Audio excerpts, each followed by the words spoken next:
Hi, my name is Beckman. I'm an IT consultant, and I'm going to basically go over some of the challenges you have as an IT consultant and some of the ways I found to deal with those challenges and maybe make your engagement go a little bit more smoothly. So first off, like I said, I'm an IT consultant in the Pittsburgh area. I work for a company that's been voted the fastest growing IT company in Pittsburgh for the past 2 years. I hold a VCP 6 data center certification. I've been doing IT work for about 20 years. My first experience was as a federal contractor, moved into some local government work. Several years ago, moved up into the Pittsburgh area and joined the consulting company. My specialties include VMware, AD, Exchange, storage, a little bit of everything. I try to keep my skills broad to basically not get bored. Be the best way to explain that. I'm on Twitter. That just started fairly recently, a couple months ago. Haven't done much with it, but you can find me at Beckman Jr. And my LinkedIn profile. So some of the primary challenges you're going to face are actually going to be at the client site. If you've ever done consulting work or started a new job, I'm sure you've gotten to the point where you've encountered either fellow employees or clients that weren't exactly cooperative. They either resented the fact that you were there doing their job or didn't believe in the direction that you were there to implement. These uncooperative types, sometimes it can be an extreme challenge to work with them. And I think the important point to keep in mind is that make it clear to them that you are there to help them. You are there to enable them to either do a new function or do it easier or faster. You're basically there to make their lives easier. You don't really want to engage them as to, oh, we've done it this way was better. Just concentrate on the good of the new system, whatever it is, whether you're implementing a new product or a new version or a complete brand new system. Focus on the good. I'm sure we've all seen people who are uninspired or unmotivated. Those people who maybe they've been at their job too long. They've done it for 20 years, but they've sat in the same job and they've never really felt the need to do anything more, or maybe they've encountered challenges at their current job where they felt that management was holding them back, and they've just been beaten down to the point where they're not really interested in learning anything new. They just want to put in their years and then retire and be done with it. These actually can be some of the most challenging to work with because unless you can find a way to motivate them, you are going to have to try and work with what you can get out of them. So basically, rather than trying to point out the fact that they're not doing anything or going to their management and saying, hey, this guy's just not working with me. He will not cooperate with me. He just kind of sits there and it takes too long to get his task done. Find a way to what they will accomplish, use that to your advantage, and find other ways to accomplish what he's not getting done, he or she. They will be the most challenging person you work with, often because there's not much you can do to change their mind unless you can find a way to inspire them. If you're figuring that out, let me know because I have yet to do it. The last type that I've run into is the unprepared. They're the ones that you've been brought in to implement a new system, new software, et cetera, and they just don't have the skills to understand what you're trying to do. They haven't done any background. They're kind of expecting you to throw it up, get it working, and to kind of show them literally everything, but they don't really have any background in what you're doing. As long as they're not one of the other two types, you can deal with it pretty easily. I find it's best to actually sit down and show them. Because a lot of times these people are ones that they really do want to learn. They just don't currently have the skills.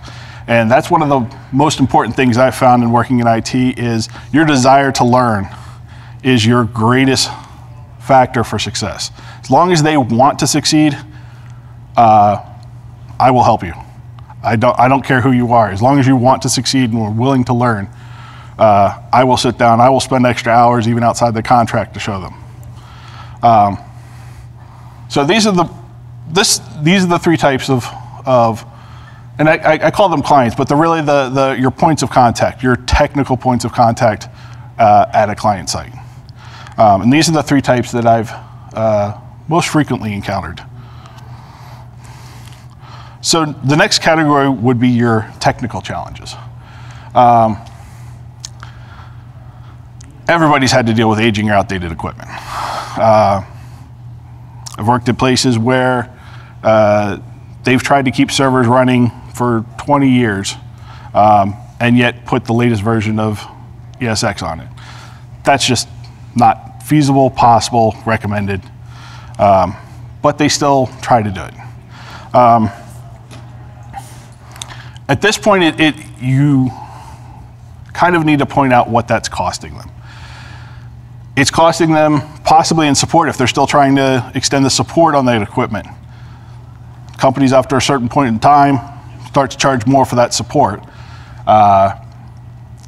The effort and time that an employee has to spend to keep such equipment working, that's time out of your pocket, out of your budget. All of these things need to be made clear to the customer, but if they insist on using it, do your best. Because it kind of goes down the old adage, customers are your right. Now, don't want to take that too far, but you do want to work with the customer. Second type is ill-suited equipment. I've actually had situations, and these were actually where I was an internal employee, where our management would actually go out and buy equipment slated for a certain purpose. And it was specifically for this purpose and only for this purpose. The vendor told them, no, you don't want to do this. This equipment is not suited for this purpose. You will get horrible performance out of it. I actually ended up looking at it. The rest of my team ended up looking at it, and we came to the same solution. Even after doing proof of concept testing, we could actually show the numbers where it was not correct. Management still decided to go with it. Rather quickly, the whole thing melted down. Now, as a consultant, I would have found that extremely difficult to deal with. You don't want to point out that they made a bad decision on their equipment, but you do have to point out the shortcomings. Explain the risks, explain the costs that it could incur over time, and hopefully have a recommendation that fits within their budget, maybe give them options. Hopefully to reuse the equipment would be good, but that's obviously not always possible. The last technical challenge I frequently encounter is misconfiguration. This is where you get in and you find that the infrastructure that you're supposed to build your solution on, or your software, is completely misconfigured, or maybe not even completely misconfigured. It's just not ideal. There are challenges to it. Say the networking is misconfigured to the point where you know your performance is going to be bad. You don't have jumbo frames when you're trying to do iSCSI, something like that. These are actually fairly simple. I normally find that if you point out the benefits, point out the changes, and best of all, have a plan for the customer to implement to actually correct the misconfiguration, normally management's pretty receptive to that. It's when they're not, brings us to the next slide. Management challenges. So the first category is lack of documented processes. And I put this under management because I find that this is normally because management is not providing direction to their team. They don't require processes from their team or have not given the team time to document the processes. And this can actually present a real challenge in that you get into an environment and you find that no one can tell you exactly how everything works because nothing's been documented. Or they can't tell you exactly how they do something because none of the processes are documented. Everyone just either knows it because they've been there long enough or wings it because no one can tell them the standard way of doing it. There's not a whole lot you can do about this one, except do your own research. Second item is cumbersome change control. Now, everyone knows that change control is necessary, or at least a very good idea. Sometimes change control can get in the way. Either there's not enough or not quick enough turnaround time, or it requires too long of a lead time for you to get your project done within the estimated project. You just got to work through it. There's not much you can do about it. Sometimes you can ask for an exception depending on what you're doing. Third is disconnect management, and this gets back to what I was talking about before, where management doesn't really understand what the infrastructure teams are doing or how they operate. A lot of the times this is just pointing out what you need for the project, and you can get management to reconnect, at least for that project, and maybe, hopefully, that will go down the road and management will continue the process. Last category is personal challenges. These are challenges with the consultant themselves. So the first one is knowledge. You have to actually know what you're doing or figure it out.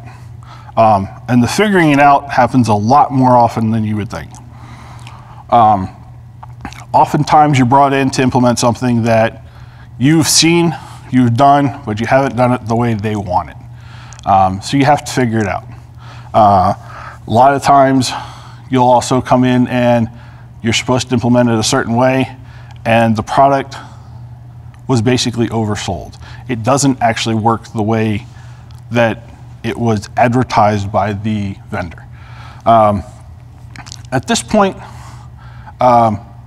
this is where you want to involve the community. Get to know other people doing the work. Ask them.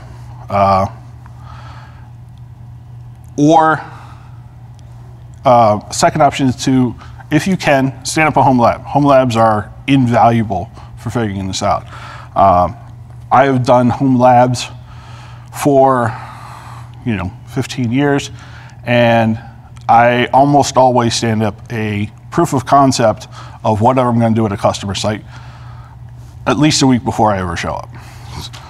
Even if I've already done it before, just so I can refresh any gotchas in my mind. Second big thing is confidence. I've worked with several people over the years who they know what they're doing. They've sometimes known it better than me, but they've lacked that confidence. Confidence is probably the most important thing. It's almost a fake it till you make it type situation. You don't necessarily want to completely fake it. You never want to tell a customer you know what you're doing when you don't. But you do want to have the confidence that you can figure it out. And you can tell the customer that. You can say, I don't know the specific answer to your question, but I can figure it out. And they will be receptive to that. As long as you are truthful and are working the issue, customers respond to that, and that's the thing that will get you back the next time they have an issue. So that's about all I have. Any questions? Excellent. Thank you.